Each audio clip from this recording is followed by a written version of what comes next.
Okay, so let's go ahead and get started. So Tanya, we're going to go ahead and establish our quorum, if you would, please. We have a quorum. Okay, so with that, Maureen, thank you for joining us also. So opening remarks, we always start with the Pledge of Allegiance. Before we get started with that, again, because of the COVID and the Delta variant cases, there have been an increase in the last 30 days. So the Mecklenburg County Health Department and the Union counties have classified us as a high transmission area. And based on that, Hazen put out an email yesterday that said that all committees, all advisory committees will be via Zoom until further notice. So we're 2 days away from meeting, and unfortunately we didn't get to meet in person. So keep our phones. So with that, you guys are with allegiance. I pledge allegiance to the flag of the United States of America, and to the republic for which it stands, one nation, under God, indivisible, with liberty and justice for all. Thank you. Jack, I'm glad you're here because Jack is going to go ahead and give us a quick moment of reflection, please. Okay. I have two parts. First part is written by Abigail Van Buren. It's called Just for Today. Just for today, I will live through this day only. I will not brood about yesterday or obsess about tomorrow.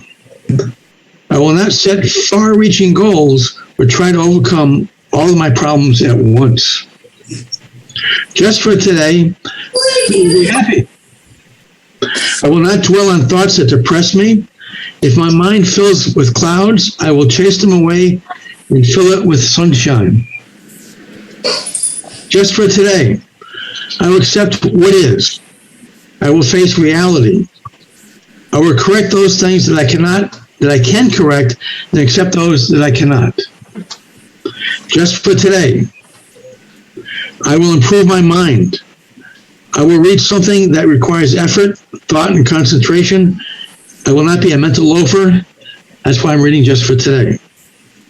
Just for today, I will make a conscious effort to be agreeable.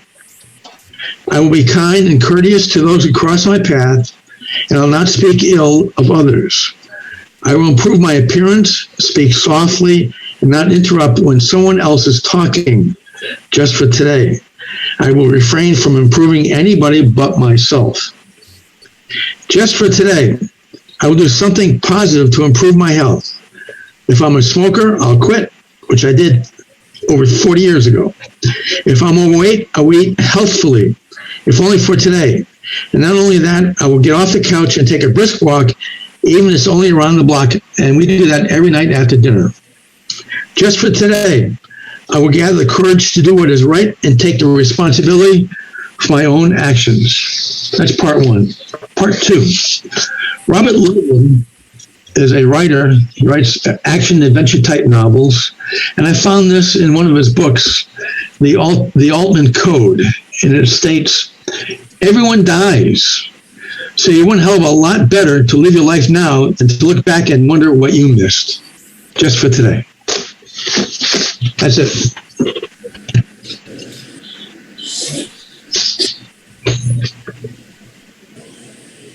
Doug, you're on mute. Sorry, I was going to tell Jack that I appreciate that, Jack. I was going to say I didn't catch what you said for Just for Today. Could you repeat that? But I'm only kidding. Thank you. That's a lot of stuff for Just for Today. I appreciate your moment of reflection. Okay, so from here, we're going to go ahead and do our introductions of the guests. I'd like to first introduce our new staff liaison, Teresa Falk, is up in the top corner, probably the left corner. If you can raise your hand right there, Teresa. She's the finance manager, and when we get to the new town liaison on the new business, I'll ask her to do a quick introduction. And I also see if we can go ahead and give Maureen Keith a hand up and tell us who you are and what you're doing for us, Maureen. That would be great. Thanks, Doug. Thanks for allowing me to join in your meeting tonight. I'm the town's communications coordinator, and so I've been working with Doug and Tanya and others to get the word out about the Military Hometown Heroes banner program. And so I wanted to report back to this group tonight and let you know what we've been doing and where we stand with things. So I released the information. Do you want me to go ahead now, Doug, with that, or are we still doing it? Let me do the rest of the guests, and then we're going to go ahead and change our unfinished business and put you first, and then that way you don't have to attend the rest of the meetings unless you want to, okay? Okay. Thank you so much, Maureen. Mark Tafano is online also. Mark, can you wave your hand so make sure everybody knows who you are? Thank you for joining us. He's a what do you want to call it? Member. He's almost like an adjutant member. He's here for every meeting, so we appreciate your insight and wisdom there also, Mark. So thank you. Okay, so anybody else for guests that you see on there, Tanya? Okay, so welcome, guests. So before we move on there, now we're going to go ahead and approve the minutes. I did send those out. Thank you, Charlene. As always, does anybody have any question about the minutes or anything that you saw in the June minutes? Okay, with that, can I get a motion to approve the minutes? My motion, approval. Second. Second it. Can you take a roll call, please, Tanya? Sure. Doug, how do you vote? I vote yes, approve. Charlene? You were muted, but I saw your lips. Sorry, approved. Michelle? You better approve them. Approved. Clyde?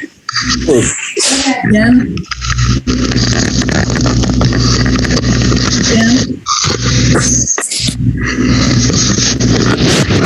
Jim, you're on mute. You're on Jim, mute. You're muted, Jim.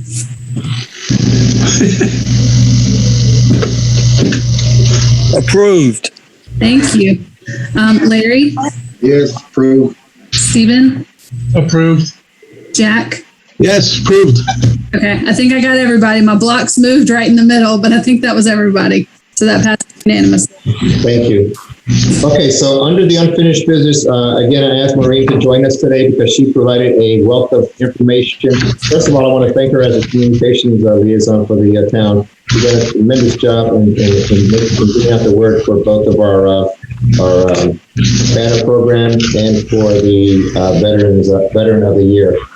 So she's going to go ahead and get started, but before she does, can you go either Teresa or Tanya to the first slide, because I would like to show what she's done for that already.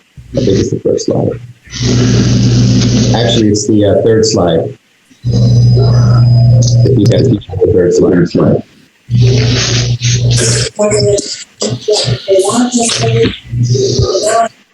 So if you have yet to go on to the Town of Matthews website under the news and information, these are just two of the items. There's probably more than a dozen to 18 items on there.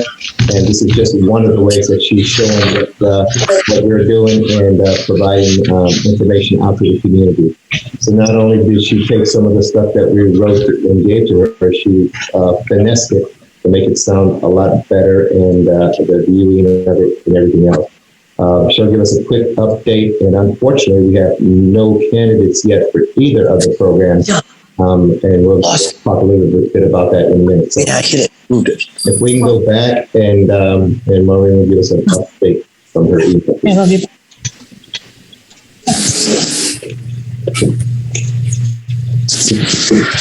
Thanks. So I wanted to share with this group where I have sent the information about the banner program. I don't know about you all, but I was kind of expecting that we would at least have a couple of applications at this time and not have any. So I am a little bit concerned and want to get maybe your thoughts on how we can better reach people. So I think around July 16th, I sent out a press release to my press list, which is, all the news outlets basically in the region. I also put it out on the town's website, Facebook, Nextdoor, Twitter, Instagram. What am I forgetting? The Matthews Manhill Weekly put it online, but I did not see it in the print edition. I may have missed it, but I don't think I saw it in the print edition. So Mark Tafano was kind enough to share it with the membership of the Post 235. So we appreciate that email blast that he sent out. I think that's everything. I think that's my list.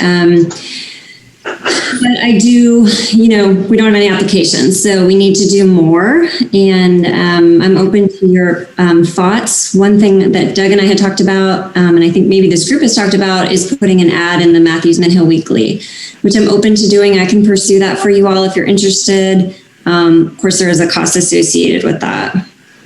All right. So before we talk to Mark, let's see his hand up over there. Last year when I was working on the Veteran of the Year program, when I just joined, one of the things that I found probably helpful was we reached out to several of the organizations and individuals, like we did for Mark, the Home Bridge, and the Veterans of Foreign Wars. I sent them emails already, but I think I'm going to have to make a phone call and see if we can make, ensure that they receive the email, because with COVID and everything going on, I don't know if we still have the same contacts or what, but I have not heard back from neither one of those groups on the Veteran of the Year program, which I emailed them back in June. So I think that's one of the ways that we can do it. And I'm not sure if anybody else has any other suggestions, but I think the physical calling and reaching out to those individuals may have some interest in there.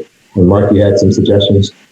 Yeah, I just had a thought while we were listening to Maureen, is we have hundreds of people that purchased commemorative bricks, and they would be a prime candidate for this, I'm sure.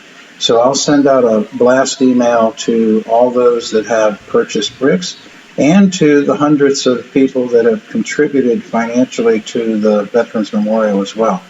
So that should be a good source. Also, I'll make sure that I keep every month or at least every few weeks put out a blast email to remind people about it. And also, we're having a general meeting in a couple of weeks, so I'll make sure I bring it up as part of the agenda item as well. So we'll do our best on this side. Can I talk? I can't raise my hand. You can't see me. I'd like to say something. This is Jack. You have the floor, Jack. Okay, so my thoughts is like any new program, it takes a little while to gain speed. So I think once we have like 2 or 3 or 4 applicants, or maybe a little bit more this first year, next year we'll see more, and the following year we'll see even more, okay? So I think just to get off the ground, if we only have 5 or 10, that's fine, just to get it going. That's my thoughts. I think we're also, it's a tough time. This is July. A lot of people are still on vacation. So I think you hit everything. Everything I heard was great. I think just a lot of people are still moving around and trying to get vacations in. And I agree with Jack. Even if we only get so many and put them on the most visible places downtown, that's going to probably be our best advertising right there. So I think we're okay. We just sit tight, and everything that everyone said, I think is going to work. Perfect. I think again, the brick purchaser, I think that is a great opportunity. So we'll wait for Mark to get on that one. I think in your email, you also said you recommend that we at least have 10 to start, because we want to have enough banners. 10 of how many do we have overall? Was it 30 something? 32. 32. So the last thing would be that since we're all veterans here, if you know people who are deserving or have can help, that might be worthwhile to get it started also. So at least we can get that program started. So between the brick purchasers, again, the people coming back from the holidays, I want to reach out to a couple of those folks personally, and hopefully we'll get something drummed up here in the mid-August to late August timeframe, Marie. Hey, Doug, what is the cost of the banner? I forgot. 0. So the town has sponsored that. They've already provided funds for the first year, and we'll see if we can get continuing funds for the year out. So anybody who sponsors somebody, all they have to do is fill out the form that I showed you on the website there, and then submit that to the town, and it is a 0 cost to the individual. All they have to do is provide the information. The committee, if you guys get a chance, go out there and read it. They'll review the application. Initially, we were worried that we might receive too many and we would have to prioritize them. Right now, I don't think we're going to have to worry about that if we get 32 or not. If we get over 32, then we're going to have to sit down and prioritize the ones that we have out of there. And we have to come up with a way to prioritize that. But right now, I'm not worried about that until we get to that point.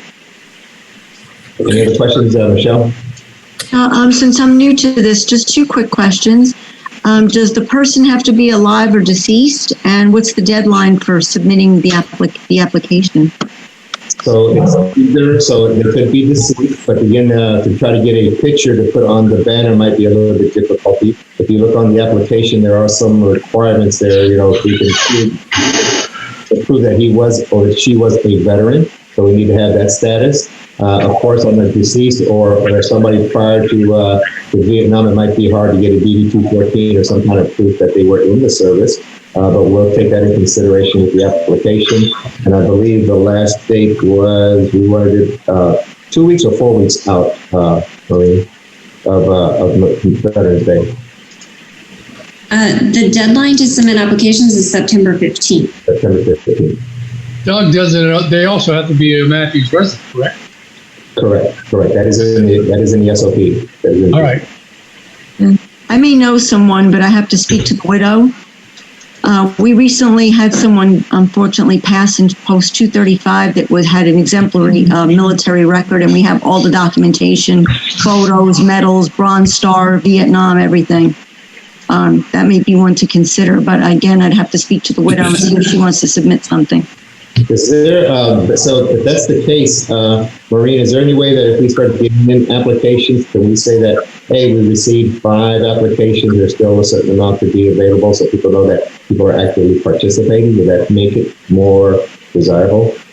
Sorry, I couldn't hear what you just said.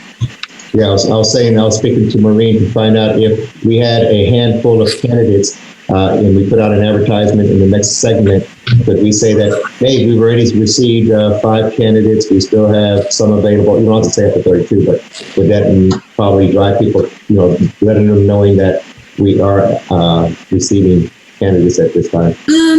I don't know that it would, honestly, with this. I think sometimes that is the case with some of our things that we promote, but I'm not sure if that would work here. I think someone said it earlier that the best advertising is when the banners actually go up. I think then we'll get a lot of interest. But yeah, I agree with what everyone said. And I think if we get 10, that would be great. And we'll put them right along Trade Street, right in like the center of downtown Matthews. And I think that would be great. And I mean, even if it's 8 or so, however many we get, I think we still proceed.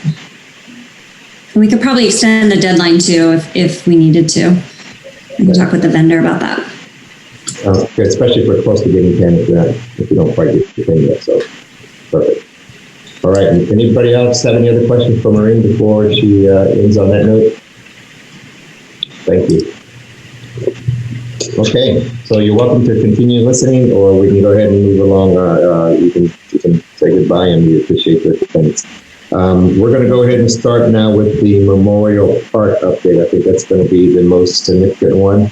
So before we put the slides back up there, 2 things. So if you guys remember, we've been working with the Parks and Recreations Committee.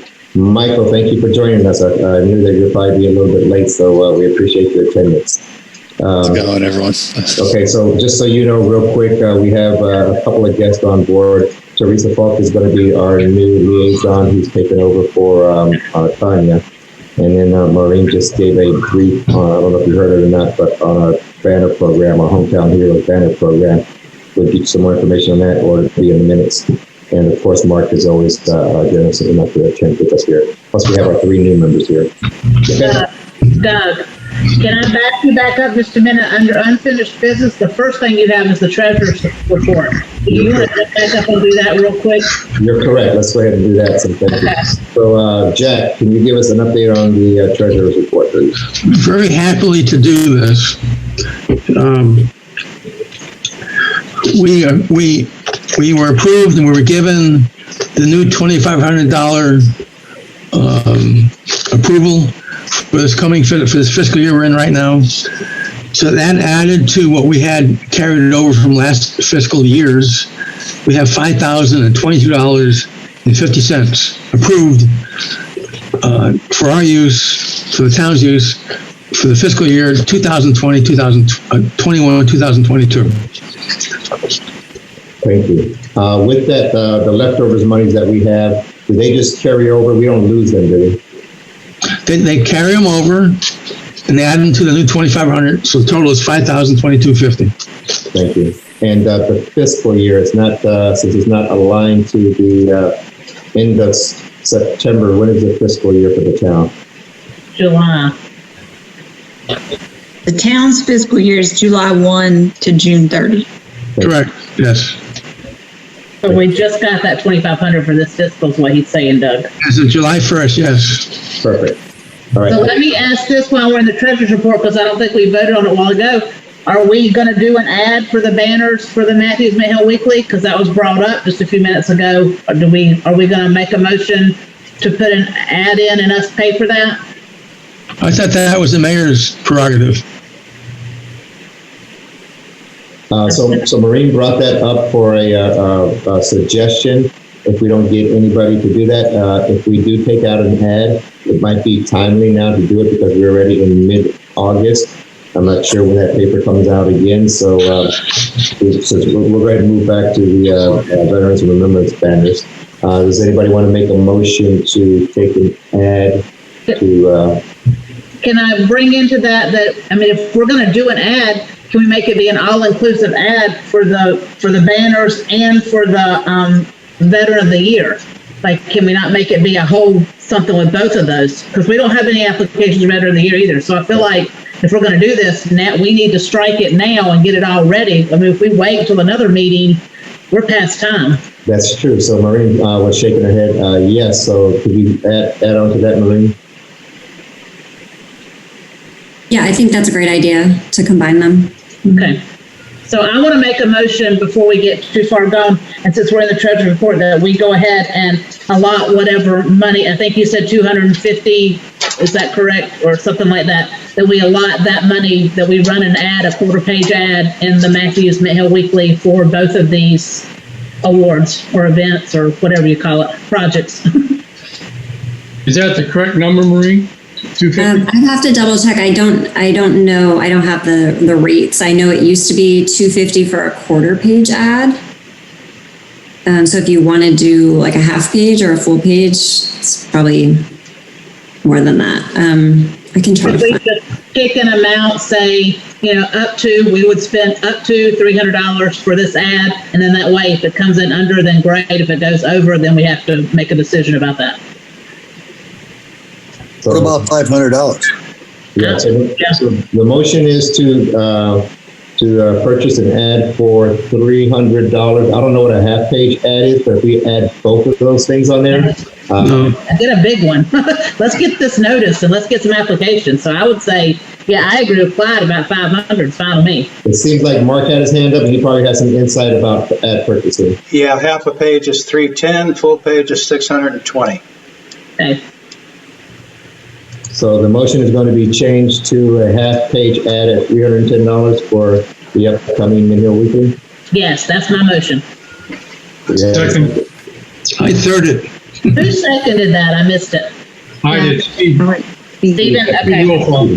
Okay. Thank you. 310, what it is, 310, half page ad. I'm sorry, I can't write so fast. Half page ad, Matthews Mayhill Weekly, and then Stephen seconded. Okay, thank you. And Mark had one more comment before we move on. Yeah, Adrian Garson, the publisher of Charlotte Media Group, who is also part of the Matthews Mayhill Weekly, she is absolutely a phenomenal supporter of veterans. Every month, she gives a half-page ad to the American Legion so we can publicize what's going to happen for veterans that month. I think she wouldn't mind a bit if you were to contact her and ask her if she would open her heart to provide all the space that you needed to make this advertisement. So with that being said, Maureen, are you willing to, based on what you've already provided, contact her, or should we contact her? Sure, I'm happy to contact her. Okay, that'd be great. So we'll get with Jack for the funds and make sure that that goes, that he gets them to whoever you need to be. Hey, Doug, couldn't we add that onto that half page at Mark says, and put it all on one page? I mean, if she's giving us the one's fine. If we have to pay $310 for the other half, just make that one whole page of veterans ads and with the banner. So I guess here's the question: how often does the Matthews Mint Hill come out? Once a week on Thursday. Yeah. Yeah. Yeah, so if we do one ad and then she puts it in her ad, then that's almost like we're getting 2 weeks of advertising. Yeah. All right. That's good. Split it like that. So we're making sure we're an opposite week of hers, and then that way we've got 2 weeks of it. Yeah, and I think what we probably want to see is see if it's effective, first of all, if we get anybody on that one, and then we can resubmit it again if need be, based on the cost after talking to Adrian. So we can vote on that. Thank you. So Jack, we coordinate with Maureen for the funding, and she'll go ahead and touch bases with the publisher to get that advertising in the next update. Thank you. Hey, Doug, before you move on, you need to vote. You had a motion and a second. Oh. First, a second, and a third. Now let's go ahead and there was a motion, so if we can go ahead and take a vote. So again, Charlotte. Okay, so Doug, how do you vote? I vote yes. Charlene? Yes. Michelle? Yes. Stephen? Yes. Larry? Yes. Jim? Yes. Clyde? Yes. Jack? 2 yeses. Michael? Yes. Awesome. Thank you. Great, that passes unanimously. Okay, so we did the treasurer's report. We did the motion for that one. We're back to the Veterans Memorial update. So this may take a little bit more time because we do have a video that I'd like to play for you guys also, or get played. So if you guys remember, we put in our proposal. Our proposal was no vertical illustration. We're going to show that here in a second. And we passed that along to the Parks and Rec, also to Corey. And Corey submitted that to the Stewart Engineering. They were supposed to have something by this week. They haven't yet provided us with illustrations. They said they may have it by Friday. And he expects it by Friday. They should be available for the track meeting on the 11th of August. So during that time, we will get hopefully several illustrations for the voting on that time frame over there. So I'm assuming that Stewart Engineering will brief. There will be some more discussions, and out of that, there will be a result to if we have a unanimous decision to go forward with something. And if we don't, we have the option to brief. All of the key stakeholders have the option to brief the Board of Commissioners on the 23rd of August. It would be nice if we can get some of the committees combined to vote unanimously. I don't know if we're going to be able to do that. It depends on what's the outcome of that meeting. So between the 11th and the 23rd, we will show you, I will send out emails and what the illustrations are and get some more feedback. And if we want to go into different directions and brief the board, we can do that. Any key stakeholder will be able to do that. With that being said, we did have our last meeting. We are split right down the middle of vertical and horizontal delineation when we did that. So we went ahead and submitted our application. And if, Tanya, if you want to show again, that should be slide number 1 of our package. I'm going to bring this up, and then if you guys have any comments, we'll go from there.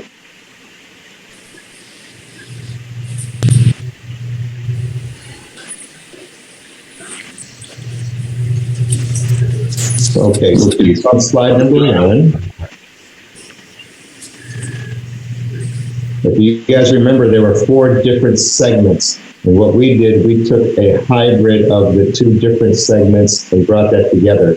Almost all 4 of the illustrations did not show the wall extending around to the west side. If you see the number 1 on the left side, that was further up by the meditation garden, where it was the original entrance or exit to the park.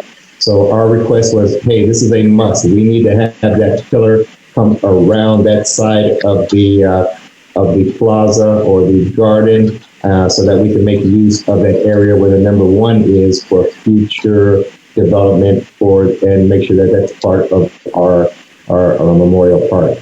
That was something that the American Legion Mark was adamant about also. The second item was that in the Dug-In Plaza model, there was a meditation garden. So all I did, since I don't have the great skills of PowerPoint or the artist that the American Legion has, all I did was cut and paste the meditation garden up into the middle guard area up there. You can see the number 2. That would suffice for our elderly, veterans, and visitors to come up and sit around the garden when they not the garden, the park when they walk into that area. Number 3, all those little red dots over there. So those are basically paver bricks, almost the same as we had in the Memorial Plaza, and that would come out to about 3 to 4 feet. To us, that was a physical delineation of the park. It expands the park, it makes the walkway wider, and it would also allow for people to bring lawn chairs or any other type of seating to fit in that area when there are events at that area, specifically the Brick Lane events, Memorial Day, Veterans Day. And of course, that would not include a vertical wall, which may impede or become a hazard if people are walking in that area. So we were split half and half down that to talk about a vertical or a horizontal. We went with the horizontal delineation. Those were the 3 things that we added on there. We did like the idea of moving the monuments, or what do we call them, the blue ones that are along the center right side of the different war eras in a semicircle to walk around that. If we can get that done, that would be great. Right now, they are in a straight line. Before I ask for any comments, I am going to ask Tanya to play the American Legion provided a video and what they plan on briefing to the town on the 23rd of August. So this is their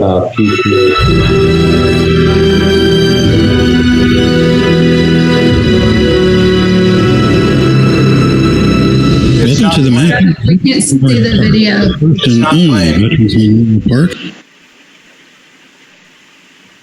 We got the sound, but we don't have the video. So let's try that again, please.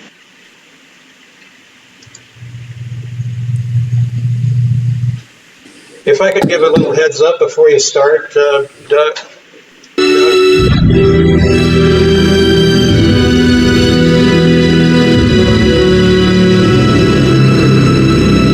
Welcome to the Matthews Veterans Memorial Park, the first and only Veterans Memorial Park in the entire 142-year history of Matthews. As you approach the park from Stumptown Park, you are drawn to the commemorative area, where hundreds of bricks are laid engraved with the names of men and women who have served our country and who will be remembered for years to come by the loving friends and family that placed them there in honor of their service. This is a place to sit, to reflect, and to remember, shaded by trees during the day and majestically lit by night. In addition to the commemorative bricks, the rear wall is engraved with the names of soldiers of World War I from Matthews and Mint Hill who died in battle. Overlooking all of this are the flags of each branch of service and the flag of the United States of America for which they served. Looking to the left, we see that the west entrance and additional seating for those attending both the Veterans Park and Stumptown Park. Looking to the right, we see the east entrance and also additional seating which can be used by those attending both parks. Guests entering the west entrance will be greeted by a memorial to Private Hooks and Private Orr, both of whom perished during World War I and are the namesake of the Hooks Orr American Legion Post 235 of Matthews, North Carolina. As you pass the Hooks Orr Memorial, you will approach the Memorial Garden. The Memorial Garden will be planted with perennial flowering plants as well as grasses and other colorful shrubbery. It will contain numerous plants that can be valuable pollinators as well. Passing the Memorial Garden, visitors will approach the commemorative brick area, where they can sit and absorb the richness and significance of everything that this area represents. Entering the park through the east entrance, the visitor will be brought into the area that was established by the Rotary Club of Matthews and Mint Hill some 30 years ago. This area has been enhanced with a wall that will someday soon have painted upon it a mural honoring those that have served. The mural will pay tribute to the men and women of all of the armed forces and provide a look into the conflicts over the last 100 years. The mural will be lit at night and will be seen by thousands of passing motorists every day. Passing by the mural wall, the visitor will walk through the war monuments representing the conflicts over the last 100 years. Each of these monuments will also be a time capsule storing memorabilia from each war and conflict. In addition, the future plans for the monuments include narrative plaques providing a history of that period. This area is meant to be used for the education of both young and old about these important moments in our nation's history. As we leave the park, we notice that the rear of the park has had fencing added to coordinate with the pillared fencing that is currently along the sidewalk on Trade Street. Aerial views of the Matthews Veterans Memorial Park show the balance and beauty of this unique Parkett Park. Thank you for visiting the Matthews Veterans Memorial Park.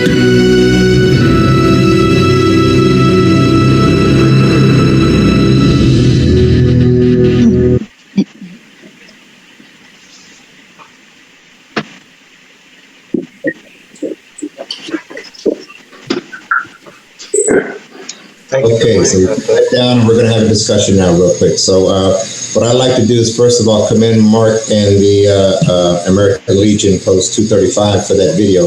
That is an awesome video. Again, nothing compared to what we could put together with the funds that we have available. I do want to mention that this is a vision. This is nothing approved, and this is something that I'm assuming that the American Legion with Mark Tufano will be briefing at both the next PrAC meeting and the next Board of Commissioners meeting. Is that correct, Mark? That is correct. Okay. Is the next next Park and Rec meeting before the first board meeting? I have the next PrAC meeting on the 11th, since that'll be next week on the 11th, the PrAC meeting. And then from my understanding, from what Corey was mentioning, Corey King, that would be briefed at they were going to brief the Board of Commissioners on the 23rd of August. Yeah, and the reason we went through this, by the way, that rendering and the music and the voiceover was done at no charge, and actually it was done by me. And so I just want to thank you all for the opportunity to show this. And the reason why I'm bringing it up is because right from the very get-go, we have always been insistent on a vertical delineation between the two parks. There is, without that vertical delineation, in our opinion, there is no separation between the two parks. So when you're standing in Stumptown Park without a vertical delineation, you are just looking at an extension of Stumptown Park, in our opinion, and that is unacceptable. So consequently, this is the reason why we went through the difficulty and time that it took to put this rendering together, to kind of show you what the whole look and feel of the place would be if the original plan that we proposed was implemented. So thank you very much. Thank you, Mark. Again, that was the original plan. If we back up a little bit further, the original plan was to rename the park, Stumptown Park, the Stumptown Veterans Memorial Park. That fell as far as a vote, and that's when we went with the alternative was to make a Parkett Park within the park. So we've discussed that several times within the last 3 to 4 months. We had, I specifically talked to each of the Board of Commissioners. Some were for it, some were against it, some were for removable benches or removable walls. We had come up with plans on that once before also. I'm not sure if this rendition is a removable wall or walls or seating area on what Mark has there. I'll let him add to that. The Cook Forest monument on the west side, that was never discussed, and I think that is an American Legion item. So that would be something that we would also have to come back to us for a vote on that. Again, when Mark says our opinion is unacceptable, I want to make sure that everybody knows that is the American Legion Post 235's opinion as of right now. So we had our vote. We were split 50-50. I think there's a great potential for that in the future. And just because we do whatever comes up right now does not mean that there will not be a vertical delineation in the future. It'll be great if they do it now. It may be easier to get the park established and then go for a vertical delineation. And I'm going to let the American Legion in Post 235 pursue that at the next meeting. So are there any comments before I let Mark talk a little bit? I have the last word on it. Any comments from anybody on the in that? Okay, I'll take that as a no. Mark, you have the floor one more time if you want to make any final comments for that, please. No, thank you. Thank you for the opportunity to show that. Okay, and again, he's done a lot for the town of Matthews for veterans. I think this is a tremendous effort. I think right now, as the MVAC, whatever we can get established, the sooner the better, but it doesn't put an end to where we can go with it in the future. So there's always potential to get a vertical delineation. And right now we're working with the other committees to kind of make this a dual park. And we'll see what comes out of the meeting during the prep. Yes, Michelle. Again, since I'm new, and I apologize for probably asking some redundant questions that everyone might know already. These changes that are being proposed right now, is that going to be a post 235 expense or a expense the city's going to undertake? So the initial, Mark, you may if I'm incorrect, but the initial expense for what the post 235 was from the American Legion. My understanding from the PRAC stands for the Parks and Recreation Advisory Committee. From the PRAC is that they are going to take this up with the town funds, and they, even though I think Mark said that he could provide funding for that and get it all established before Veterans Day, I'm not sure if Corey King and the Parks and Recs will be accepting funding for that. Now, when he briefed the committee or the Board of Commissioners, I think Mark will probably speak to funding of that also. I'm not sure. So, Mark, if you have anything to add? Yeah, currently the way it's standing right now is the town will assume responsibility for any cost of the additions. The original proposal from the American Legion was that we would put up the pillars on both sidewalks on both sides, and we would put up the vertical delineation seating area. So as far as the wall in the back, the fencing in the back, that would be brought to the board to ask for their funding on that, since it's actually a border for the back. Yeah, Michelle. So the wall that says American Legion on it, that's going to be paid for by, is it the city, the county? I'm trying to kind of get... The Hook Soar Monument? No, that's something we would do. Okay. So the Hook Soar Monument on the west side would be that. I think she's talking about the semicircle in the front that has the name on it, along with the seating walls. Yeah, that we would ask the town to do the, because they've already agreed to do the pillars. They, initially had talked about doing the vertical seating as well. So that's why I'm trying to put this back in the conversation. For some reason, the vertical seating somehow got totally lost in all of this. And it was actually part of the original proposal. It was actually proposed by Commissioner Gardner. And for some reason, through the reiterations from Stewart Engineering, it just got totally lost. And then your recommendation even made it disappear altogether. So as I said, without a vertical, in our opinion, without a vertical delineation, there is no separation between the two parks. So it's really important to do that, and that's the reason we went through the trouble of putting this video together. So I concur with Mark on the vertical delineation. When we talked to them, we originally wanted some vertical delineation, and that was going to be, again, a removable benches or removable seating wall. And it became kind of difficult. I don't know how difficult it would be for the town to be able to remove those walls during certain events or secure them, or to ensure that people weren't getting hurt on those walls, especially kids if they're running around. I thought this height of the wall and everything else would be an enhancement initially for seating in the area. One of the things that the Parks and Recs, and specifically the Matthews Alive Committee, was concerned about was putting up their events, especially their floatables, balloons, and some of those other activities when they walk around that walkway. So in our last one, we went with the 4 feet of paver bricks to use that as a delineation, because once you walk through the pillars, you'll see that 4 feet of paver bricks, which would make a delineation, a horizontal delineation nonetheless, but it would be a delineation. And I think with the American Legion, just to be honest, is very ambitious. I love the idea, but I think it's very ambitious, and I think it's something that we can pursue at a future date as they expand Stumptown Park also in the future. Charlene?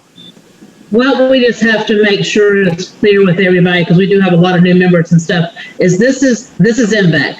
This is not American Legion board here. So what Doug has presented here is the MVAC's proposition and the American Legion's proposition, which was Mark's video. We have a lot of people here that are on cross boards, so I think sometimes you are getting confused as to what I think that gets a confusion for us. So I just want to make sure that Doug has explained. I mean, I feel like Doug explained that well. Make sure, Michelle, since you're new too, that we're understanding that this is. And then the Parks and Rec, they have a proposal they're putting in.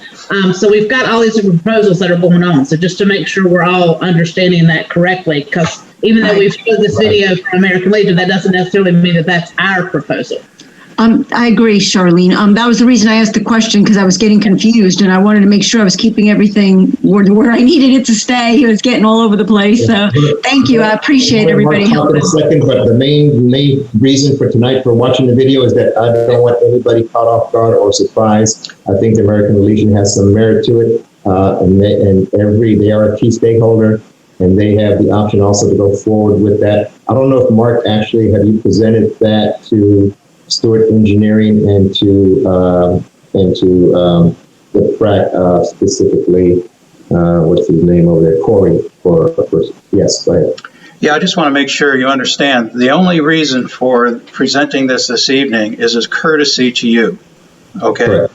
It has nothing to do. It's in no way trying to persuade you to change your vote or your recommendation or anything like that. I'm doing this in advance of the board meeting in August as a courtesy to the Parks and Rec, to MVAC, etc., so that you're just not caught unawares. But I have every intention of presenting this in Town Hall, well, if we meet in Town Hall, whatever, at the next board meeting, when Stewart Engineering presents their plans and MVAC presents their plans and recommendations, that the American Legion will separately present this video. And I just wanted to make sure that you knew. You know, I love every one of you. I've been to every meeting in the last, 3 years. And it's a courtesy to you. I consider you my brothers and sisters in uniform. And it's a courtesy to you that I'm here this evening. And again, if I can echo that, Mark has been to all of our meetings. As far as MVAC, he's been a valuable asset. And as far as our veterans, we initially worked with him together on the park. When we did not have the name change, we definitely fought to get a pocket park within a park. And I think right now, again, we just have a little bit, not a disagreement, but I think it's where we're going in the future for a vertical or horizontal placement. I think with our members that we have here, And in our vote, we're looking at, hey, we can continue to enhance the Memorial Park in the future. And, sometimes, and we heard this from some of the other committees, less is more. So if we can get started, establish the area with the pillars, establish, and then, like I said, the other stuff, if Mark in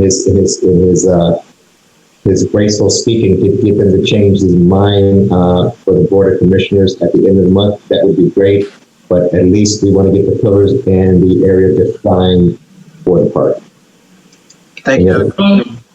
Doug, can I redirect one thing so maybe we can bring focus back on the slide that you presented, which is NVAC's suggestion.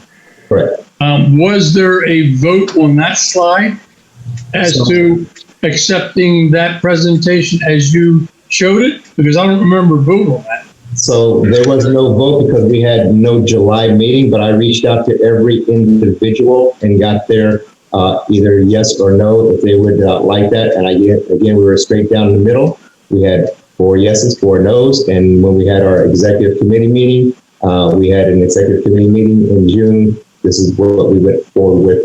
Again, I shared that with everybody beforehand. And then this was our final rendition that we submitted. Okay, so that slide that you presented early in the meeting is, in fact, the presentation NVAC is taking for the park. The presentation that NVAC is presently taking for our meeting in the PRAC for next week and for the Board of Commissioners. At this point, I agree that we could take a look at it and change it once again. We were, again, Mark has a great presentation, but we were never inclined to put a permanent structure for the delineation. We were looking at removable structures. That is one of the things that did come out of our final one. And, we can continue to have a debate one way or the other, but we are to the point where we're going to be moving on this and voting it before the end of this month with the PRAC and the other key stakeholders. Okay. Well, I'd just like to go on record for our meeting that I would not agree with the flat pavers because I think in essence, it defeats what we're trying to accomplish, and that is a clear separation between the Memorial Park and Stumptown Park. That is correct. And if you were to stand at the parking lot or the stage and utilize the pavers, there is no delineation. Yep, I agree. So 4 of us agreed, 4 of us disagreed, and we do have that in there for your vote also.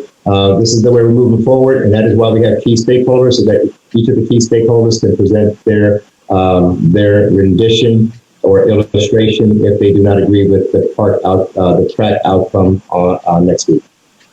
Okay, well, just as a note for thought and discussion, when you do removable walls, 2 things happen. 1, they deteriorate, and 2, over time, people bulk at taking them down and putting them up and taking them down. And in most cases, when you have those removables, they fail. Yes. And so, and then you have an expense that you paid to have those constructed, which is now a loss. That was part of the discussions that came up also about the maintenance and maintaining and of the temporary walls or benches. That had come up a couple of times before you got joined, and we had discussions also with our committees and the other committees. Okay. Well, point well taken. Thank you, Michelle. All right. What are these? I don't know if I missed. What are they going to be made of? Because I always worry about legal liability if someone were to sit down and they fall over or anything like that. Yeah. So the 2 concepts that Mayor Pro Tem Renee Gardner had brought up was benches. So benches could be turned. They can either have a back or not, and they can be put into a slot like a maybe like a 4-inch by 4-inch slot that you can push into the wall and lock it in there. Okay. You can reverse them or turn them one way or the other, or you can remove them during events. And then the other one, which we really didn't go too far on, was some kind of probably it would be fiberglass or something. I'm not sure what we were looking at, Mark, when we were looking at a removable wall that would still be supportable, but that would be in pieces, not long ones. So maybe in 5-foot, 8-foot pieces, so that they would be able to be come up and down with the same type of slot that you can secure them with into the ground. Okay, thank you. Thank you. Mm-hmm. Okay, so if there's no more questions, we're going to go ahead and move on to the next portion, which is we had discussed it originally, but the Veteran of the Year update. So again, as Maureen said, we have no candidates to date. When I joined last year, I was in charge of the project for the Veteran of the Year, and I physically reached out to some folks, and I think we had a total of 6 or 7 candidates by the time we got done. A couple from Homebridge, and a couple from American Legion, and a couple from the what do we call it now? Matthews, what do they call the folks where the assisted living areas right down the road on 51? Matthews I think it's Glen. Matthews Glen. Matthews Glen. Yeah, so we reached out to some representatives over there, and we got about 7 representatives. So I did email all the same folks that we had last year. We did not have, I did not receive an email back. And again, Maureen went ahead and took out the ads. We did not get anybody back from any information or request for candidates on that one. I think, like the rest of you guys were saying, this is July. When we did it last year, it was during the August, September timeframe towards the end when people started moving. And, I was pretty persistent about that. I called them every week and we emailed them every week.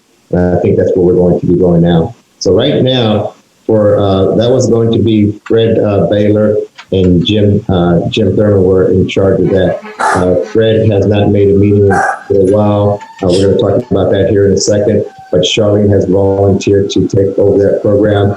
We've updated the procedure. We sent out the emails. Maureen sent it out on several other venues. And we're just going to have to call, starting after this meeting, between now and next meeting, do some more physical phone calls and some more emails to see if we can start getting some candidates. I'm hoping that we will get somebody before our September meeting, if we are running short of time. So Jim, my understanding, you're still willing to participate and help Charlene out on this effort. Were you able to hear me, Jim? Get what? I'm not. Are you? Yeah, so we were talking about the Veteran of the Year update and what we had just accomplished and what we plan on doing in the future. And you had this assistant to. I was never given anything to get. I kept trying to ask what I needed to do, and nobody ever said anything. So I'm not sure what you're asking for. So I'm asking if you're going to continue to be able to assist with Charlene on the Veterans of the Year program. Right now, everything is completed. All we need to do now is reach out to certain individuals, certain groups or peoples to see if we can start soliciting some candidates. Yes. Okay, great. So I'll send you and Charlene an email of my point of contacts that I had last year and see if we can either call or email them, and hopefully we'll get some candidates by the end of the next meeting. Okay. Okay. So any other questions or concerns about the Veteran of the Year? Again, that's the same due date on the 15th. What was the date on that one, Charlene? Do you remember? I think it might have been 15th of September also, right? Yeah, September 15th is our due date on that too. So we've got to get somebody.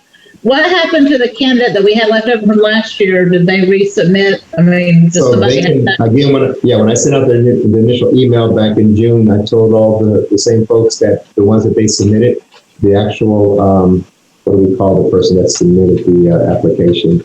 So I sent out an email to all of them and asked them if they wanted to resubmit it. And if you remember, if a candidate wants to be reconsidered, that person, the sponsor, that's what it was, the sponsor needs to go back to that candidate and ask them if they want to be resubmitted and if they need to update their application. Okay? Because we need to vote on that.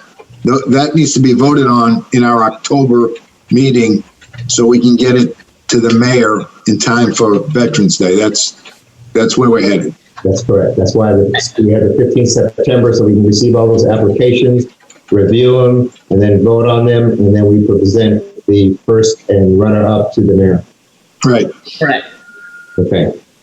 Okay, great. So now we're going to move on to the 1 to 3 year plan, and it's where Mike comes in. So Mike, I think the very last thing that we wanted to add to the 1 to 3 year plan was the West Point viewing party we wanted to try to do of course, that's the 7th of December, the same day as the West Point party. West Point, okay. It's the Army Navy game. Army Navy game. How's that? West Point viewing party. Sorry, Navy guys. Army Navy game. Little Freudian slip there, huh?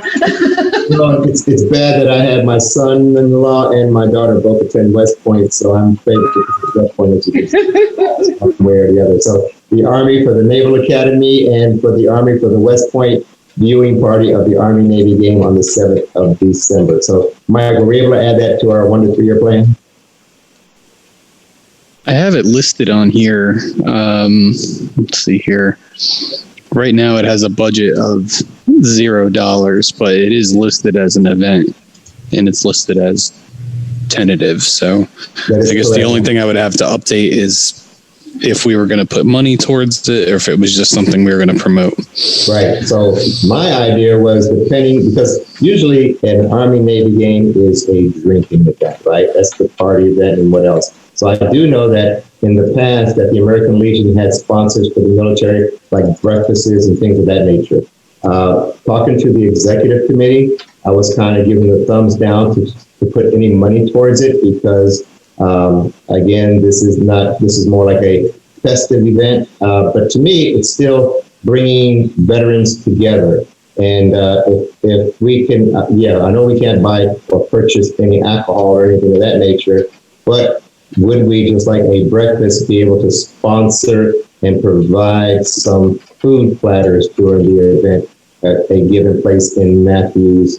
And if we can't do that, I know Charlene already volunteered to take the lead on it. Do we contact that venue and have that venue actually provide food? Maybe they can go ahead and actually volunteer some platters or something of that nature. I think that was a question. Looks like you got red light shining you. The police coming to get you? I do. I see a fire truck right in front of my house, and I hope it's not my house. It's the Navy coming to get you for knocking that stuff. That's right. Go Navy. They're coming. They're coming. So I think what the executive committee wasn't poo-pooing your idea. I think we were just concerned that we couldn't use the money. But now that we have Teresa on board with us, that we were hoping could answer some financial things, then maybe she can let us know, can we use some of our MVAC funds in order to fund some food platters for a veterans gathering? So while you guys are discussing that, I'm going to just take a peek outside. I believe it's my next door neighbor who's an elderly widower that's over there, but I just want to make sure that that's what they're looking at. Okay, you guys continue, please, and give me about 2 minutes, and I'll be right back. Sure. Oh, God. Talk amongst yourselves. Go Army. Sorry. Go Navy. Go Navy. Sorry, I just want us a West Pointer too. So Teresa, do you know if we can use funds for anything like that? You can use funds for something like that. You cannot use funds for alcohol in any way, shape, or form. That's fine. That is a no. Yeah, I get that, and I understand completely because the liability of serving alcohol. I mean, if they buy it themselves, then we're not responsible for that. But so if we found a venue, say we did Grace O'Malley's or whatever else, and we let them and we hosted the game there, we could take the platters of food just to feed whoever came to the game. Yes, it is an event that you are sponsoring. Right. You can use your funds for that. Okay. Is there a limit to how much funds of that we can use? I would, legally, no. Okay. I mean, we wouldn't go spending $1,000, but I should say, but it's not going to look very well to the town. And as the finance director of the town, I'd be like, well, if you're taking, $1,000 of the $2,500 you get and you're spending it on food, then maybe we need to reconsider, right. how things are. If we got public somebody to do trays, maybe they didn't even donate some of them. Did you go change your shirt? Did you go change your shirt? I scared them all. He's faking the red light so he could go change his shirt. You dirty dog. I I should run upstairs and get my Navy shirt. I hope nobody noticed that. But anyway, yeah, I think it is. There's an ambulance next door, and the fire truck just parked in front of my house, and that's what they're saying. So I think it's my. So, Doug, good news. We can buy platters of food. That's But right. no alcohol. No alcohol, which makes complete total sense, and I wouldn't want to be responsible for serving you a bunch of drunks anyway. So with that in mind, we do have it on our 1 to 3 year plan. Mike has added it to our plan. Is there any thought, if we do something like that, the amount that we would probably be able to or want to support that venue? Well, of course, it's going to be, who all we can get there to come, again, to actually come to the event. So that's going to be the problem. I mean, and I guess you spend $300, and when the food's gone, the food's gone. It's if we get 40 people to come and they eat all that up and it's gone, then it's just gone. I mean, right. It would be my thing. I would say that we contact Publix or Harris Teeter or something, and see if they would do some platters for us and maybe even comp some of that with us, if they'll do any kind of a deal with us on that. I visited that Six Grogs that's right there in downtown Matthews, and while they're not, like Grace O'Malley's and Pizza Pill and Seaboard, they stay so full that I feel like they might be hard for us to actually do some kind of separate area in. Whereas Six Grogs, now, they say you have to have a little membership or whatever to be in that, but I was going to go over and talk to him and see if he'd be willing to do something with us in there, because that might get him some more activity in there and get his thing going. I'm not sure. But I know since this will be the initial one, or, like the first annual one, I did go into the O'Malley's place, the art club. And they do have a separate room back there. I know Mark has been in there also, in the American Legion has held activities in that area. I'm not sure how large it is. I think it's maybe about 30 people or so in that one little area, and then we can expand. But they have the separate area initially. They have TVs, and the owner said that they would be glad to put on the Army-Navy game during that venue if we did something like that. So that is a potential venue. And of course, I think if we've got a couple of platters, they might contribute something too, because it is a veterans affair type thing. So, do we have, Jack, any of our former or prior venues where we did the breakfasts or anything like that, and how much we might have spent during that time frame? If you can hear me, Jack. I think we only spent like $100. It seems like we would donate $100 to the church for those breakfasts. I don't know, so Jack can confirm that, but in my remembrances, it seemed like it was only like $100. Okay, so a few ideas, okay? Let me back up a little bit. We talked about different events to put into the budget, Michael. And so what we need to do is come up with the idea and then put a dollar around it and see how that fits within our allocated monies, okay? So we have different ideas. So we have to put that together and then put the dollar amounts to it and see what we have. And we can come up with that. Okay, now, I have experience through the American Legion with Publix, and I've gotten fried chicken dinner with all kinds of sides and no alcohol. I've gotten iced tea and lemonade for like $110 for like 30, 40 people. So I'm sure the prices have gone up the past couple of years. So that's there. All right. So I have a contact at Publix. They do a great job. The other idea is, for example, just 2 weeks ago, I had my 50th anniversary reception at Mario's in Weddington. They have one room that we were in with 50 people. It was very comfortable. I think, Doug, I thought it was a very comfortable room to have something like that. Plus, they have a patio with TVs for like 60, 70, 80 people. So there are venues out there, and they could supply at a negotiated price any kind of items we wanted on the menu, separate from alcohol.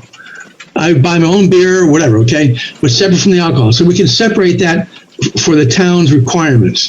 So yeah, there's different things we can do. Number one is I like to go through the 1 to 5 year or 3 year budget or plan. I have some other ideas for that also. Put some monies to that. We have a $5,500 budget for this current year.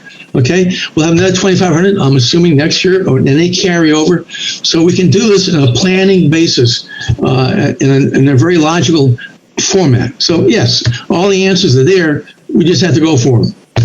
Okay, so my recommendation will be then next meeting that we have in September. Michael, if we have that there, we don't have a proposed number. We're not going to do a motion tonight because it's already part of our 1 to 3 year plan.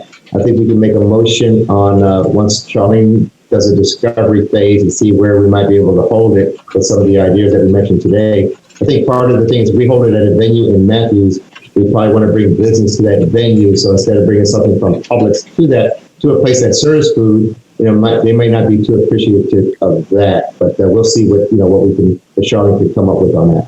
Right, and that was where, when I was saying platters of food from Publix or something, Six Frogs doesn't serve food, so that's why you would be bringing in platters to there. But if we did O'Malley's or Mario's, then I'd want to talk to them about what kind of platters and things could they do. Does O'Malley's have something besides, we don't want to serve fish and chips. I mean, you know what I'm saying? Just what could they do for us food-wise then? Exactly. Okay. So real quick, I just want to make sure that my spreadsheet is updated. So right now we're talking about fiscal year 22, correct? Mm-hmm. And our budget is 5,500. Mm-hmm. Correct. Okay. So right now all I have is we're going to do the veterans plaque again. I'm assuming that's the cost. The last cost that I was given was $1,115. I'm assuming planning on doing an honor flight. I have that down as 900, although we may not actually have to spend it because from what I understand, we might have like a credit for that. We have a carryover for that, yes. Okay. Yeah, but we need the placeholder there so that we know the future of it. Yeah. So I have that in there. And then the Veteran of the Year plaque, the Mayor's Medal, the case and holder is an approximate $275. So those are the only items I have so far for 2022 that have at least an approximate price attached. Am I missing anything? I got two more ideas for you, Michael, to put in that. Okay, one is the Veterans Breakfast, either done by the Legion or by the Levine Senior Center, for like $250, $500, and or less. So the last 2 years was like $100 we spent. And then a new one that's come up recently is the Levine Senior Center. They put on an annual homeless veterans event. They actually bus in the veterans to the center here in Matthews, and they give them breakfast and lunch, they give them showers, they give them clothes, they give them backpacks. I mean, it's fantastic, to the point where in my 50th anniversary 2 weeks ago, rather than gifts, I asked for donations. I raised $1,700 for the next event. For the homeless veterans. Now, not sure it's going to happen this year because of the COVID, but they will have another one coming up. So I think we should put something in there for that also. Okay. Okay, so that was the annual homeless veterans event at Levine, and the first one was what again? That was the breakfast, the veterans breakfast, wherever that may be held. Okay. So for right now, what I'll do is I'll put them on my spreadsheet. Wish list. And I'll just have them as, wish list. I'll have it as pending. And then when we are able to talk about it next meeting or whatever, I'll update it if we decide to do that and when. So on this list, I'm basically going to, right now I have the 4 things that we know we want to do. And then we have 2 ideas, and basically I'll just update as things transfer from ideas to actually happening. So the main thing I wanted to, so we have a starting budget of 5,500. I want to make sure I'm starting off with the right number. So here's the deal. Like every year so far, we have an allocation that we want to do something for the park with the granite or with the signs over there, right? What was that? That was the 11. That's that 1,000. That first item. $1,100. Okay, so I have the veterans plaque, 1,100. The honor flight, 900. I'm just putting it on here for now. I'll adjust the money later if it doesn't actually come out of the 5,500. The Army Navy game social / recruiting event, right now that's 0. But again, it's on here. And then the Veteran of the Year plaque, I have at 275. Okay. So it's plaque, medal, case holder, everything that goes along with it, 275. So basically, that is less than $2,300, and we still have that much remaining from this year's budget. So, again, we're going to take out the ad. Remember the ad, too. So we probably want to add the ads for future events for the banner and Veterans of the Year for the Mid-Hill. So we have to do some kind of paper, for the ads for that also. I don't know if you missed that at the very beginning by more. The advertisements, how much we spending on that? So all of these things we're talking about are kind of annual events going forward, and we're going to have one-time expenses. For example, $215 for the new flag for the meeting room at Town Hall. Right. The space flag. Yeah, those are incidental. What I had, and I mean, Jack, you're the treasurer. What I'm trying to, and you can keep track of the budget. I'm keeping track of the budget just more from an event standpoint, because I'm kind of tracking here. So like something like, I don't know, I'm not going to put advertisements on here. That comes out of the budget, and me and Jack will have to work together, just kind of check in once in a while as money gets spent. But like the advertisements aren't necessarily like an event that we're doing.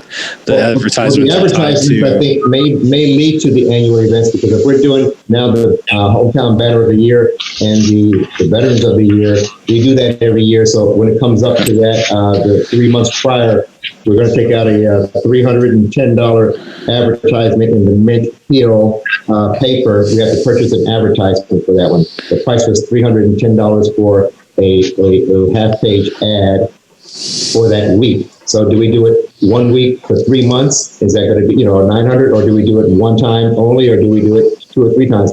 We need to establish that. We voted tonight to do it for this current one, so that's going to come out of the budget. But is that something that we want to consider for future? And based on that, Teresa, we're trying to do a annual budget so that if we need an increase of $2,500, at least the town can see where we're spending our money. If we have Hey, Doug, in the past, we've given the town a preview of what we think we're going to spend the money on. Right. So they have an idea, okay? And Teresa, a question for you. The Veteran Remembrance banners, now that's a town project, is that not correct? So do we need, as MVAC, to budget any monies for that? That project began before I came, so yes, I was wondering, I was having the same question during this meeting, to be honest with you, and we'll need to find out. Yeah, let me say for that, that was Maureen and the mayor, and they took it out of the $4,000 was from, I believe they took it out of the tourism fund. Tourism fund. Right. Okay.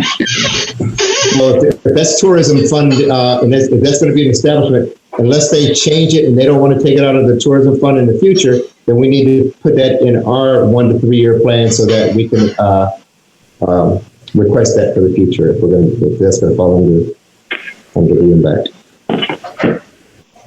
But yes, so to me right now, I think we have some funds to be able to support it for this year. The Army Navy game first initial Matthews celebration, if you want to call it that, would be this year, and then for the subsequent years, if we have enough money to still allocate to that. So you're saying that everything that we had came up to $2,275. We already gave the $1,100, the $900 we didn't do, but for next year we're still within our budget for the $2,500. And then again, if we exceed that budget, then we need to take that to the town and either request a higher budget, or we need to change our 1 to 3 year plan. Right? That way you see it? Correct. Okay, so I think for the Army, for the Army Navy game. Oh my God. We need to make sure. we need to make sure that if we're going to vote on this thing, let's vote on it next meeting, as far as a number or for an item number or a funding amount. Between that time, Charlene can go ahead and do her due diligence to see if we have a venue where we can do it at and what they may offer for us. Sound good? Doug, I have a question. On the Army Navy program, are Air Force veterans invited? Oh, everybody's invited. Only do you know which side it's Everybody's invited. The Air Force. Don't worry, Jack doesn't want to miss out on the party. It doesn't matter who. the good thing about the Air Force, they're not included in the Army-Navy game because they usually have the better team between both of us. But tradition-wise, the Army-Navy game is the event of the year. So, yeah. Doug, I'd like to just make a sidebar observation. I find it interesting that Mike is part of our financial guy and doing the budgets with a backdrop of Vegas. It makes me a little uncomfortable. I think I'm one of the few NCOs here too, as opposed to officers. So another piece of irony. I'm number 2. I'm with you, Michael. Hey, I'm a warrant officer, so I went through that route also. Hey, so let's go ahead and keep on going. So I think we're good with the 1 to 3 year budget. Anybody else have any other additions or comments for Mike to add on to the budget? And then we'll continue that at the next meeting. You can present, Mike, if you could present the 1 to 3 year budget, we'll have that actually displayed and go through the numbers to see what we have on there for 2022. Thank you. Okay, next item, and we just mentioned it, was the Space Force flag update. I think you did say we did purchase that space flag for the town hall, Jack? Yeah, I got a quote. It's $215. It's up like $20 from 6 years ago. Give me, let's vote on it. I'll go order it and I'll pick it up. And when I can get into City Hall, when we're allowed, we'll put it up. Okay, so I'll make a motion to purchase a Space Force flag for the town hall within the town room. What is the name of that room? Does anybody remember? It's the hood room. Is it the hood room? The hood room? Okay, so the motion is to purchase a Space Force flag to add to our flag collection at the hood room. I second the motion. Okay, Stephen, second the motion. All right, roll call vote. Doug? I say yes. Charlene? Yes. Michelle? Yes. Stephen? Yes. Larry? Yes. Jim? Yes. Clyde? Yes. Jack? Yes. Michael? Yes. All right. And Jack, just so you know, town hall is not closed. Okay. You can get into town hall. Okay, I'll order it next week and pick it up, and I'll come over. Okay. You just have to wear a mask. That's all. I got 2 or 3. Okay. I'll give you one that says Army. Okay. Next item, we're moving along. Permanent comments from the admin from the town council liaisons. Tanya, do you have any comments? You skipped new membership and town badge. Are you doing anything on that? I did. I did not do that on purpose, so thank you for bringing that up. Okay, so for the new membership and town badge, okay, everybody's aware that Michelle May was elected in June. This is her first meeting. Welcome, Michelle. Hopefully you find this interesting.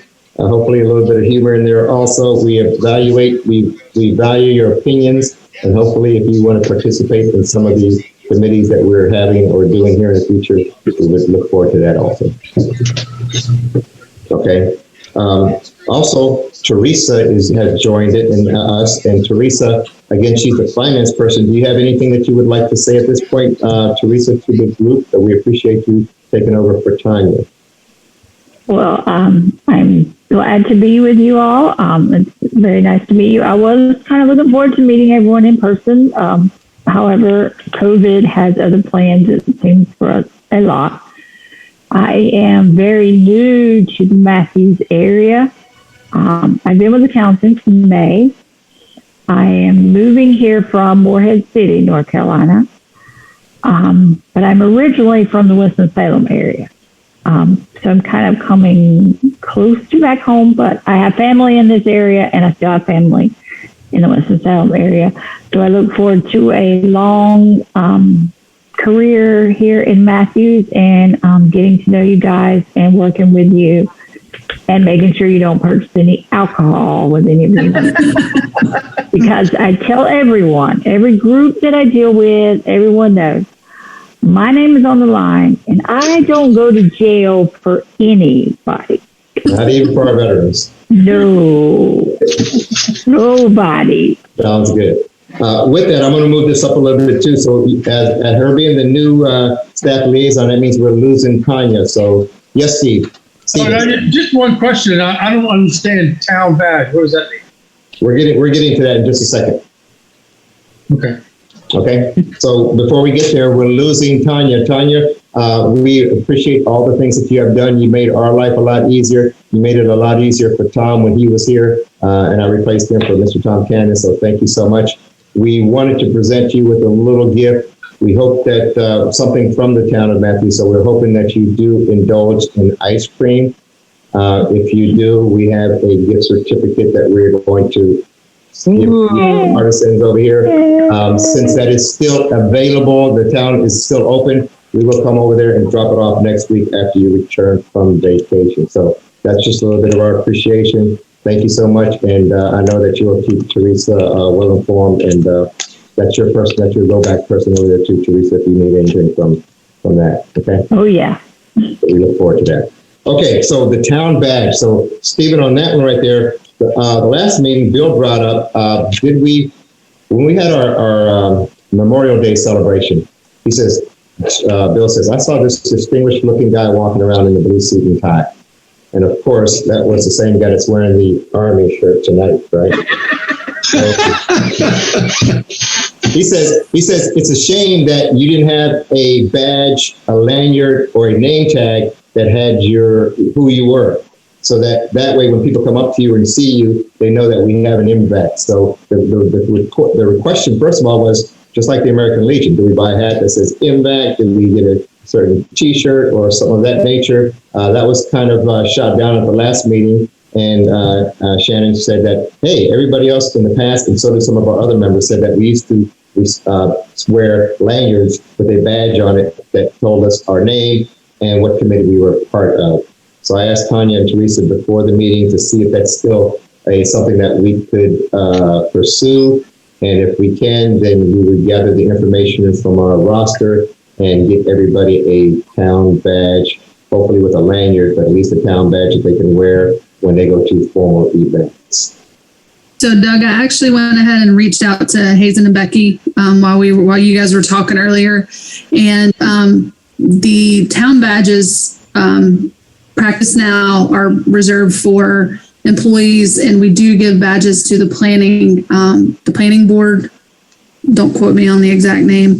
However, they are open to the town purchasing name tags for you all, much like the commissioners wear when they're out in public. That just, denotes them as a town commissioner. We could do the same for you all and denote that you're MVAC committee members, so that, you'd have something on you that says that you're, a part of the town and representing MVAC. So if that is what you guys want, I can figure out details when I get back from vacation next week.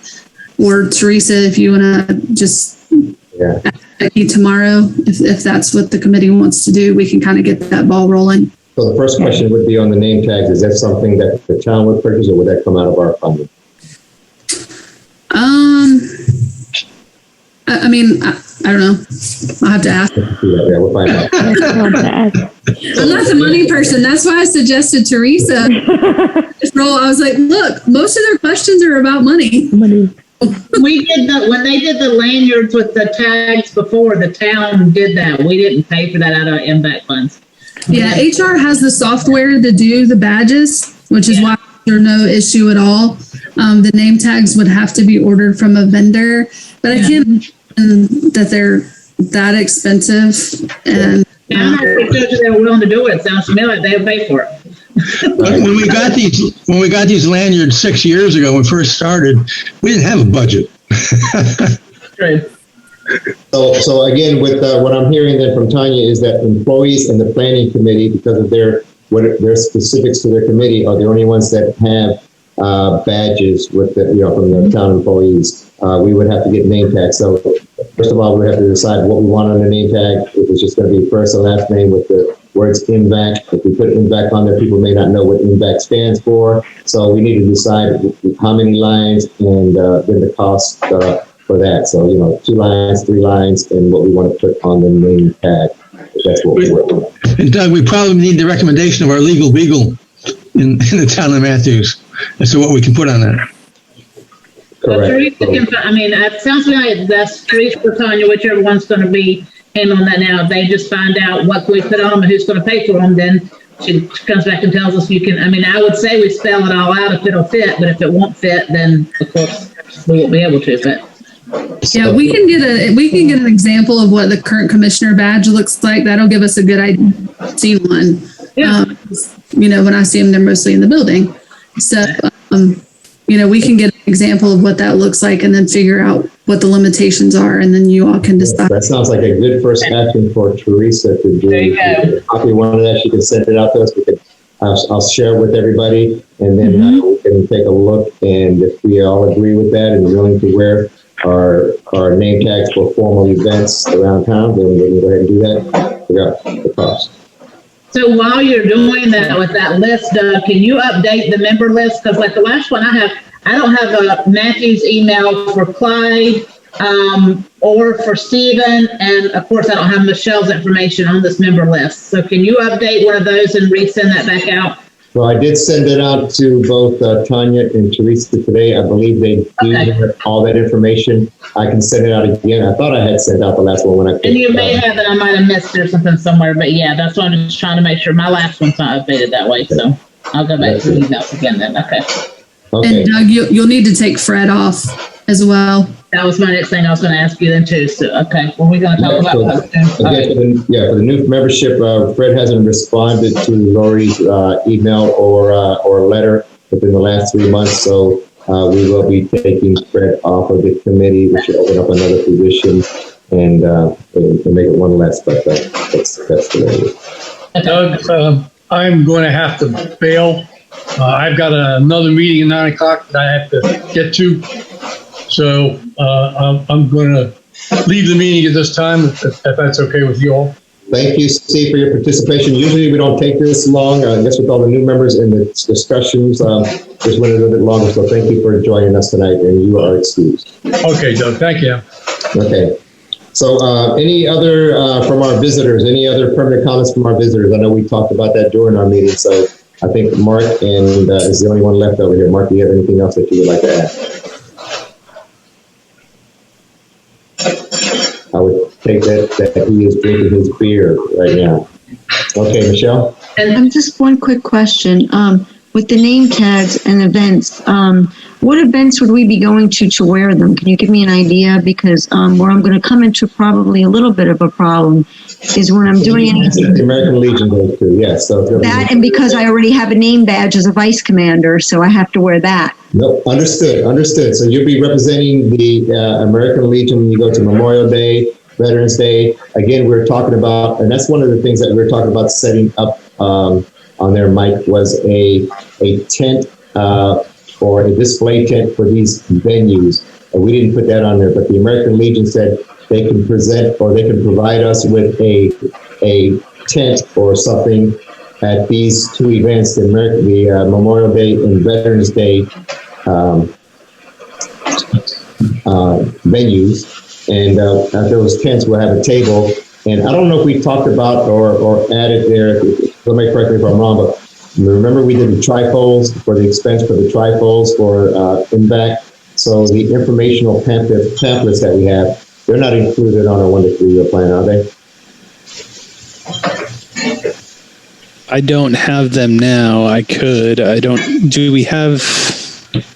Are we out of them? So I don't think we're out of them because we only did it about a year ago. But that's something that Jim Thurman has control over. So I don't know if Jim can hear me, but he's the one that stocks the rooms over at the library and other locations with these trifolds. I was just over there before I realized the meeting was not uptown, and there are 2 or 3 different trifolds. Look like there are plenty of them on the stand in the library. I hadn't been in the one over to the Chamber of Commerce, but the next few days I'll go over there. And the one thing they do need is there's some of these books that have all the reference for veterans and stuff, and there's some upstairs. I need to put some of those out in the library. I don't know about the Chamber of Commerce, whether there's still any over there or not, but there were plenty of the newer trifolds in the stand outside the library just before the meeting. You're talking about the reasons to hire a vet trifolds, right? No, this is the one that talks about MVAC and its missions and goals and that type of thing that they did a couple of years. That's all the pictures of the emblems on the back. Okay. I think that's a good, hey Doug, I think that's a good point that maybe we should review, have the EC review the 2 or 3 trifolds we have just to see if they need to be updated. And Michael, yeah, I think we should put something aside in the 1 to 3 year plan to talk about updating trifolds or whatever it may be. Well, the main trifold that we have was just updated. Okay. How many copies do we still have, Jim? I don't know. There's 2 or 3 packs of them upstairs in City Hall. Behind that desk, there's a door. You go back, there's a storage room, and we have a corner right behind the doors. You go in, there's several, looks like maybe 50 or 100. But Okay, there was a new one that I replaced the old ones with the new ones a couple of months ago, the last time I looked at them. So we took off Tom Cannon's name and took out changed the different email address to contact the city email address and not specifically one for the committee. There were several changes that were made, but there is a revised edition out there on the stands now. Okay, so what we'll do on that one, we'll take the action for the executive committee to take a look at the 2 or 3 trifolds that we have out there. The main thing is that depending on how many we use per year and how many we're going to need to order, this may be a semi-annual or biannual, every 2 years purchase. Whatever the right term is, so it might be every 2 years purchase. Okay, so we'll take a look at that and look at the quantity that we have left, and then figure out a budget for the trifolds also on that one there, Mike. So appreciate it. Okay, so I think now that we're back on there with the new membership, we got that done. We got the permanent comments from admin. We had no additional comments from the other visitors. New business. So one of the things that Tanya mentioned was that in the future, if we are going to have phone participation, which we did do in the past, there was a couple of folks that always dialed in by phone or by Zoom. We need to amend our bylaws. So they need to be amended, and we need to take a vote on to request to allow members to participate by phone. We did it in the past. I guess the question to me was confusing because why do we need to change it if we were able to do that in the past? So the reason it's still under the governor's executive order, which is, or his state of emergency, sorry, not the executive order, that allows for the dual participation. But once that is no longer in place, then the dual participation will no longer be allowed because it's not currently in your bylaws. We did it in the past is what I'm asking. Yeah, we used to do that. What she's saying is it's authorized now. The only reason it's authorized now is because it still falls under the governor's. But we did that before. I understand that. But before COVID, I thought it was in our membership rules about where it talked about our attendance. I thought in there it was listed something about that you could, as long as you phoned in, that could be counted as an attendance. We didn't have it. Is that not right? We don't have it in there anywhere? So I'm going based on what Lori has told me. Okay. Well, we will do that in our executive meeting. We'll review the bylaws and see if it's in there or not. And if not, then we'll develop a statement to be voted on in September. Okay. And then after that, Doug, it will need to go to, it's my understanding, it'll need to go to the Board of Commissioners. To the board, yeah. For any changes to the bylaws need to go up to the Board of Commissioners. Correct. Got it. Use the phrasing remote, because if you put phone, that implies phone. Right. If you say remote, then that covers really several different ways somebody could participate without being Perfect. here. Thank you. Yep. Okay, so we got that. We won't make a motion for that tonight. We talked about the new liaison. We greeted Teresa. We held. Hey, Doug, I have something for Teresa. Yes. Doug has been with us, a year and a half, 2 years, and he still uses the phrase, "I'm new here."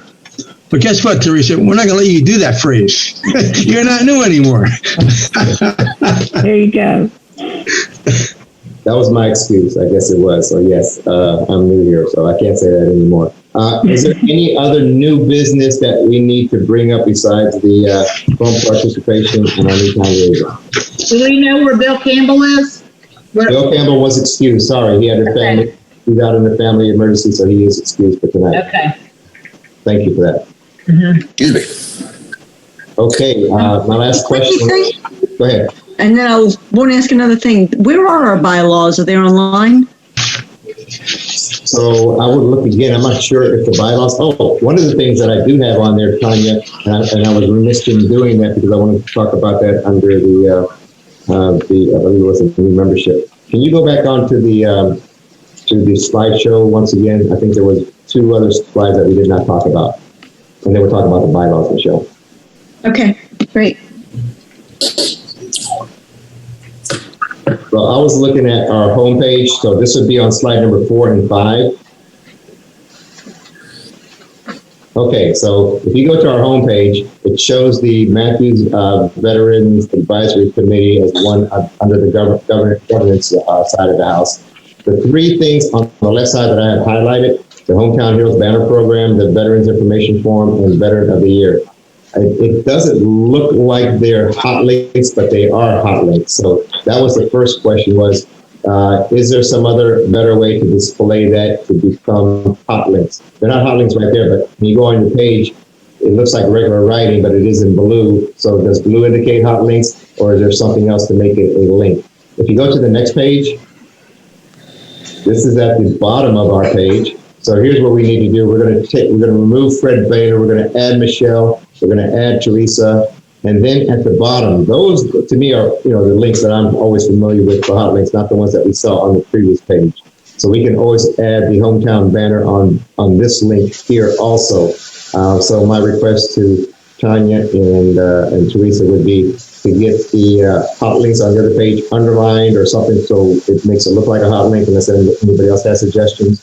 And then to add our additional board members, our new staff liaison, and our hot link or whatever you want to call it on the bottom for the hometown banner.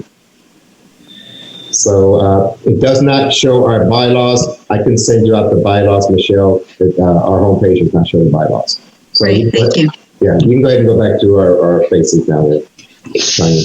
So Doug, I'll just comment right quickly. Looking at our website, the way that the items are listed on the left-hand side of the page is the standard way everything is on our website on every page. Then we're good. So my guess is Maureen's not going to be willing to change that, but the updating of the names of the members and then updating Teresa as the staff liaison, Maureen can take care of that.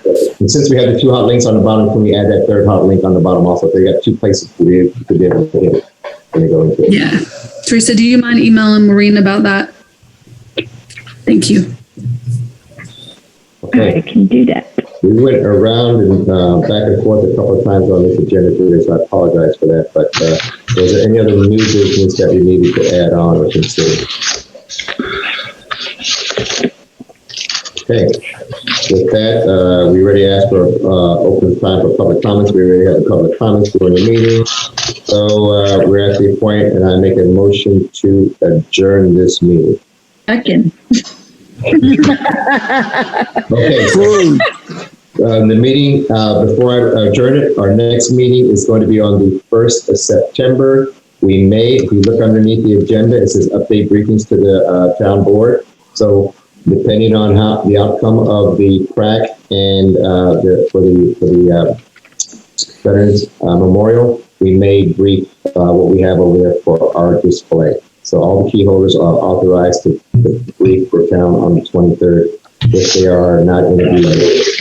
Okay. All right. So you guys are all invited to the PrAC meeting on next Thursday. So I'll send out an email with a link to it just in case you want to attend that. And with that, the meeting is adjourned. Thank you guys very much.